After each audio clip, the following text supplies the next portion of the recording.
Cred că astăzi, în sfârșit, plecăm. Hai!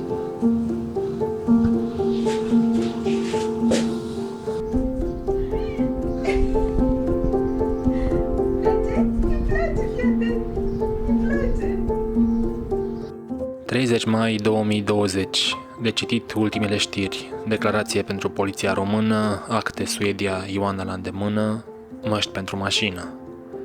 Bani în conturi, bani de schimbat, presiune roți, benzină, geamuri spălate pe interior, apă 5 litri, bidon 2 litri, roșii, ardei gras, ouă fierte, o brânză cașcaval, cuțit roșu, pastramă avidată pentru 4 zile, 2 mese pe zi, sau mușchi țigănesc feliat, carbohidrați, pâinici pentru 3 mese și pilaf sârbesc, restul la inspirație, știi ce mâncăm.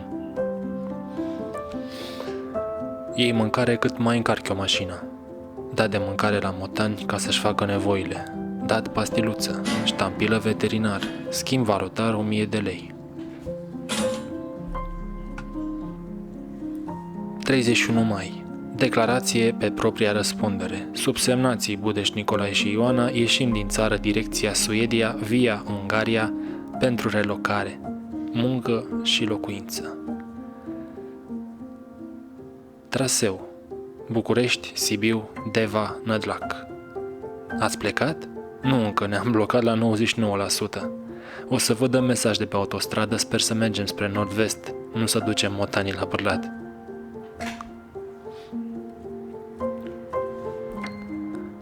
Juncker nu a rezistat în cușcă, i s-a făcut rău. Erau oricum prea aglomerați, am fost inconștienți. După o discuție de 2 ore am hotărât să luăm doar pe Gagarin și să-i lăsăm pe cei mari la Adi. Am plecat la 19:30, dar ne-am oprit foarte des. Varianta a doua.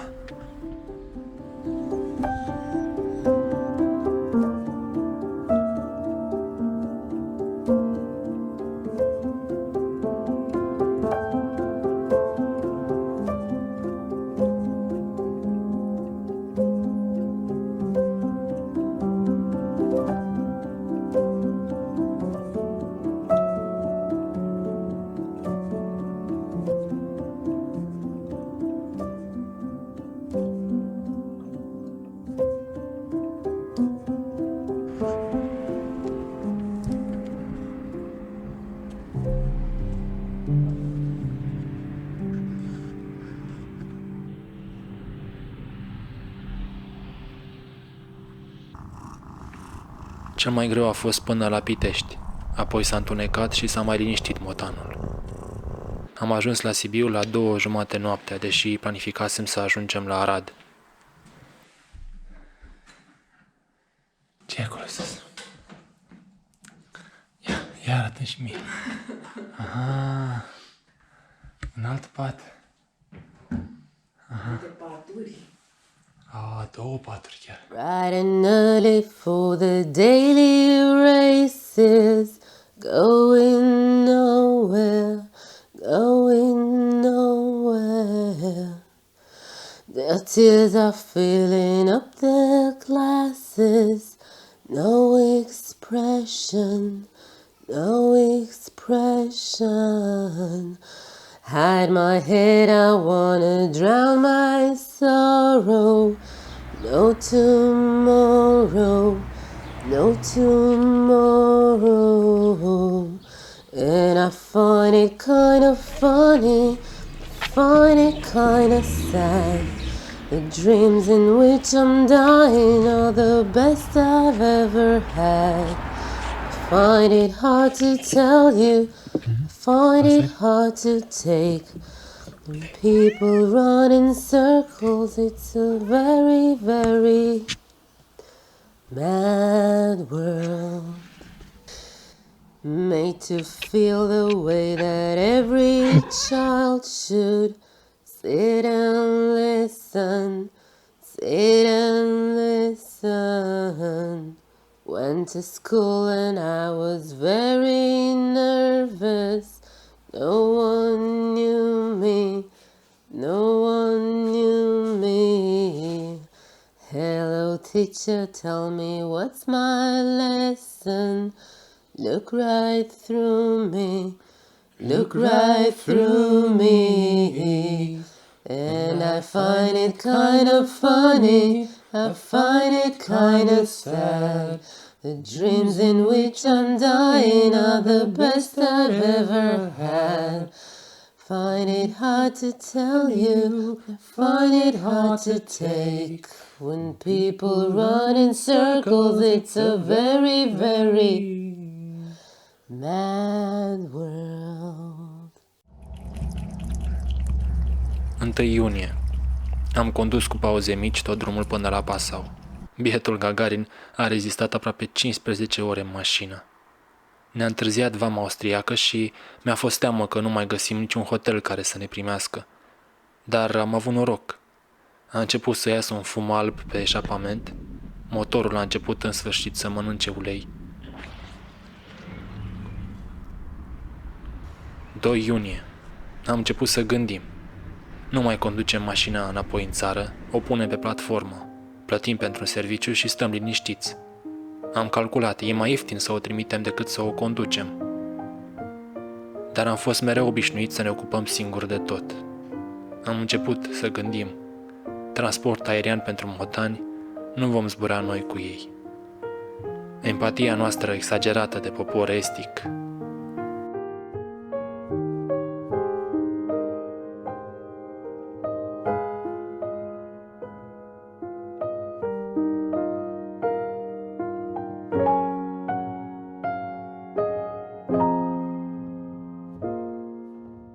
Iarba verde din Germania.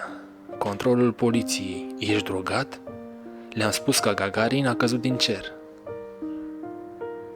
Superioritatea Occidentului. Cum negociezi identitatea? Ei au avut acces la altă educație. Sunt datori să înțeleagă mecanismele sărăciei, nu să se închidă după ziduri.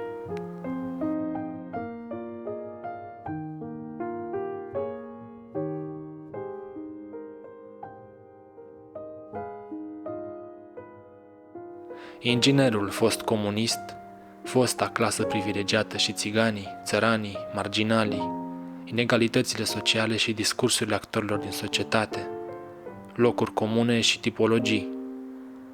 Am învățat să separăm și să punem granițe. Trebuie să învățăm cum arată o viață socială sănătoasă. Platformele de la vamă și mașinile uzate pe care le vor tot mai mulți români. Independența și neîncrederea în autorități, servicii publice și ceilalți cetățeni, plus snobism și statut. –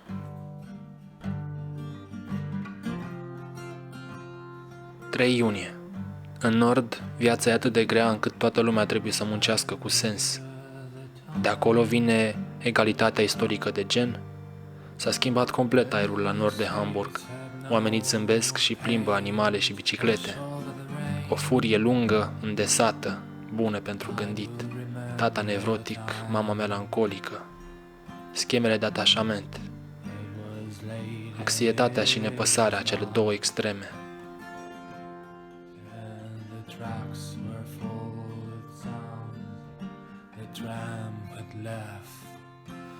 Ioana și sindromul zâna cea bună. Relațiile de muncă și granițele. Relațiile de cuplu sănătoase ne ajută să creștem. Cele toxice ne țin captivi, uneori chiar și fizic. Nu m-am gândit până acum, dar nevoia de ceilalți oameni e prima formă de dependență, exact ca un drog. Pentru abuzatori e o nevoie atât de mare încât suprimă nevoile celorlalți. Diverse mecanisme de adaptare și supraviețuire. Numitorul comun sau moneda de schimb, afecțiunea. The silence is crawling back into my head. Oh, silence is coming back, coming to haunt me again. Oh, silence is crawling into my head. Silence.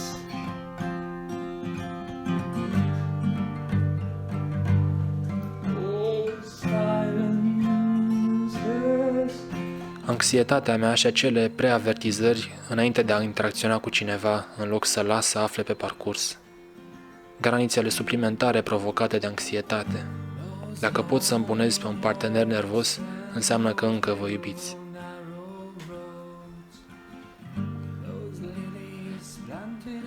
Suedezii și-au luat timp să se gândească și au găsit soluții. Un cod de acces, nu un om care să stea după tine să-ți dea cheia, dar e și o formă de a evita interacțiunea umană, care e imprevizibilă. Suntem niște mașini cu atenție și energie, date de acetilclorină și serotonină. Atașamentul se bazează pe astea două. La mine, loialitatea nu e un rezultat al anxietății, sau e, dar într-o măsură mai mică, ci un rezultat al stoicismului. E o nevoie redusă de oxitocină, e un atașament evitant. Am învățat să mă feresc de dependență, inclusiv să depind de alții. Neîncrederea și stoicismul trecând și în cinism. La nivel personal mai apare ceva. Nu doar ce am spus până acum. Mai apare și invidia, baby.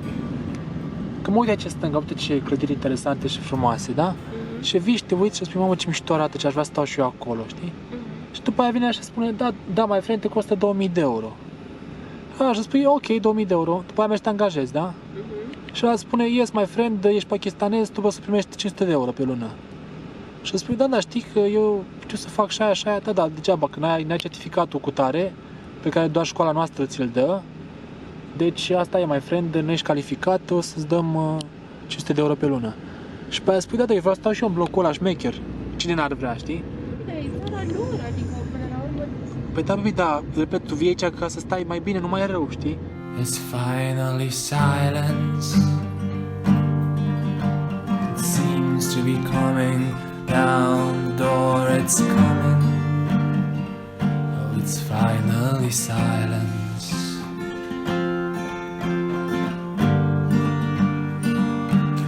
Oh, silence is crawling to my head.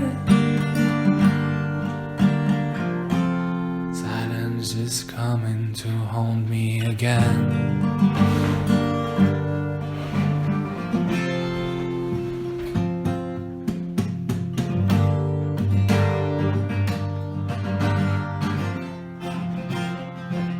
Și încă n-am vorbit nimic despre religie.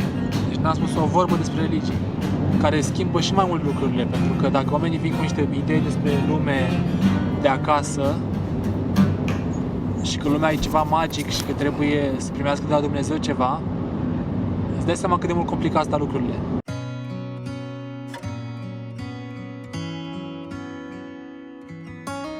Anxietatea nu e nimic altceva decât vigilență. Să fii constant atent să nu te omoare cineva. Așa cum face Gagarin. Oricât de multă încredere ar avea în mine, tot e atent la zgomotele din jur. Anxietatea noastră e vigilența la oamenii din jur, care s-au dovedit a fi periculoși. Românii noștri burtoși zic despre suedezi că sunt mascul beta. Motivația este o manifestare a identității. Demotivarea și depresia sunt expresii ale identității distruse. Voința este o manifestare a identității. Combustibilul voinței e identitatea. Nu discuta despre imigranți sau religie cu suedezii. Ioana crede că le iau apărarea, dar eu doar încerc să înțeleg.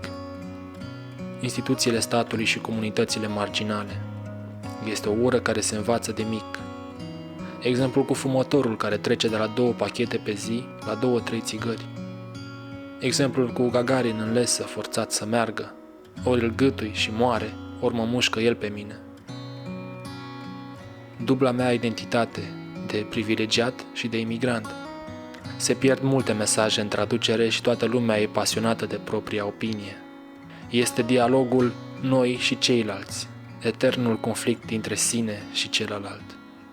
Dacă 2 soți nu se pot înțelege și au nevoie de mediere, cum să se înțeleagă un imigrant nevorbitor de suedeză cu autoritățile?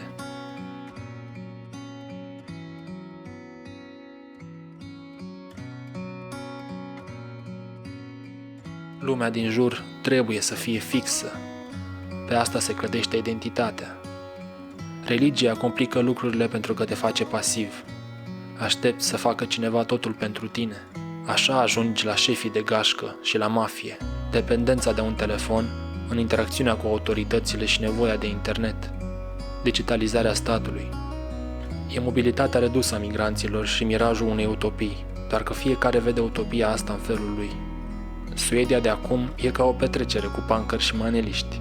Îi invit pe toți, apoi plec și le spun: distrați-vă! Etica muncii la oamenii care nu o au și problema motivației.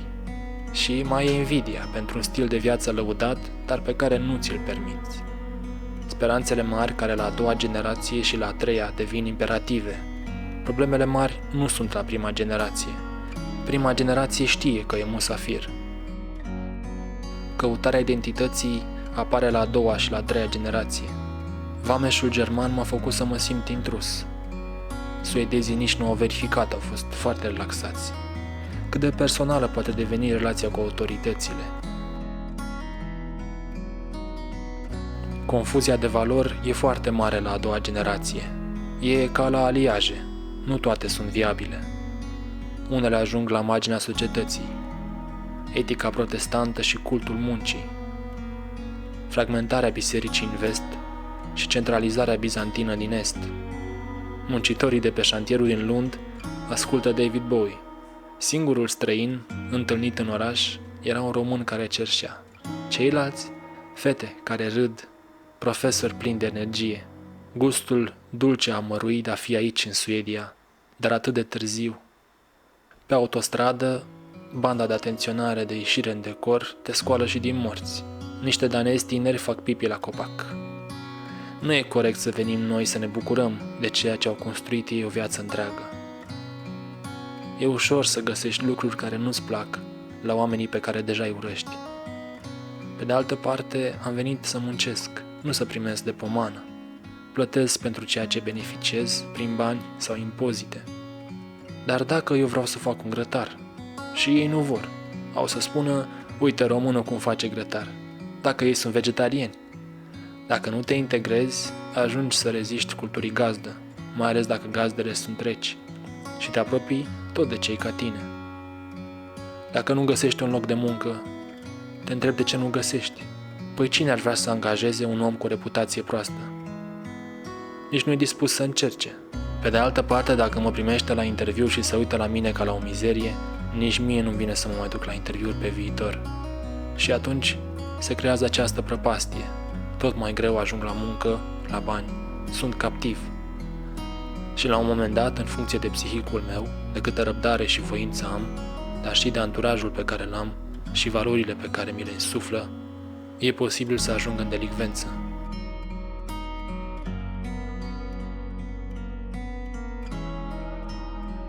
Aproape fiecare lucru pe care îl știam e greșit, atât în bine cât și în rău. E ușor să dai din gură de la distanță. Prea suntem experți în toate, să ne dea Doamna notă bună, să nu luăm bătaie acasă. În toată Danemarca am vorbit despre grătar, dar suedezilor le place grătarul.